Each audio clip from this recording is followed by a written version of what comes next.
This is Inside Indiana Business Radio for the afternoon of Thursday, January 12th, 2023. I'm Alex Brown. During his State of the State address, Governor Eric Holcomb announced plans for the Monon South Trail, which would span over 62 miles of the abandoned Monon Railroad running through Clark, Floyd, Washington, Orange, and Lawrence counties. Indiana Department of Natural Resources Director Dan Bortner said the state has had its eye on the historic railroad for several years. Here you have one contiguous trail that will link 5 counties and half a dozen or more communities. It's just a no-brainer of trying to pursue it. Then comes the hard part. How do you get it funded? And the Next Level Trails program that Governor Holcomb has instituted, this was tailor-made for it. The state is investing nearly $30 million in the project. A timeline for construction, though, is not yet known. One of the last vestiges of the long-gone Showers Brothers Furniture Company in Bloomington has been sold for $400,000. Yurton Qualified Opportunity Fund acquired the building and plans to restore it to its original condition and seek technology and innovation tenants later this year. Louisville-based Denton Floyd Real Estate Group has closed on another apartment complex in southern Indiana to help address what it says is a 4,700-unit housing shortage in the greater Louisville area. The company says it will build a 256-unit complex in Jeffersonville known as Arbor Place Apartments.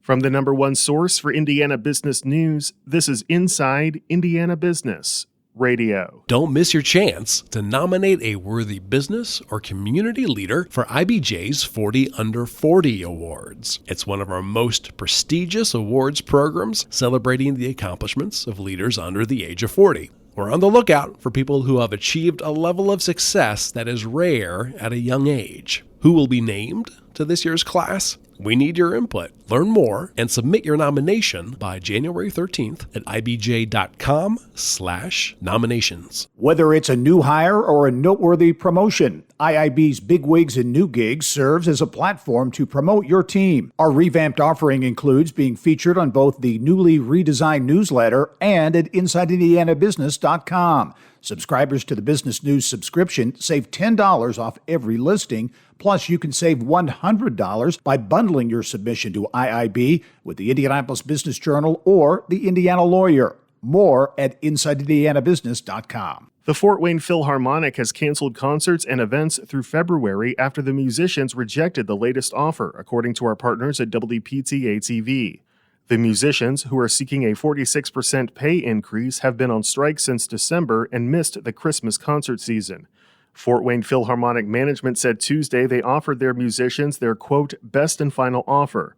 Chair of the Fort Wayne Philharmonic Players Association, Campbell McDonald, told WPTA the final offer from management was, quote, overwhelmingly rejected by musicians. Philharmonic is insisting on degrading our workplace rights and is insisting on cuts to full-time positions. They're unnecessary. We see them as an attack on the quality of this orchestra, the quality of our jobs, our ability to do our jobs effectively. According to McDonald, the musicians' salaries were cut to $22,000 during the pandemic and haven't been increased since. However, both parties say they are still optimistic they'll come to an agreement at some point in the future. A group of Boone County residents filed legal action Tuesday against the city of Lebanon, accusing the municipality of violating state and local zoning law when it annexed 5,200 acres of land and created a new zoning district for the LEAP Lebanon Innovation District.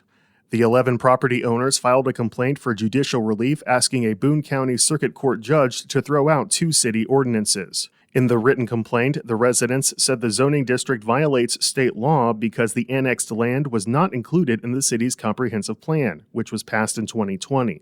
They also accused the city of not following its own zoning ordinance that requires petitions for annexation to include a concept plan if the land is to be zoned as anything other than single-family residential. The president of Franklin College says the liberal arts institution is continuing to take steps to be a leader in the digital sphere. Carrie Prather says the small college is responding to big market demand by producing tech talent, regardless of the students' academic discipline. Whether they're history majors or computer science majors, to really become versed in the software applications and the tech platforms necessary for them to succeed. Prather says the school is focusing on creating workers who are not only literate in the digital space, but fluent. He says Franklin College's new Center for Tech Innovation is critical towards reaching their Digital Fluency Initiative goals. The CTI is scheduled to be dedicated February 10th.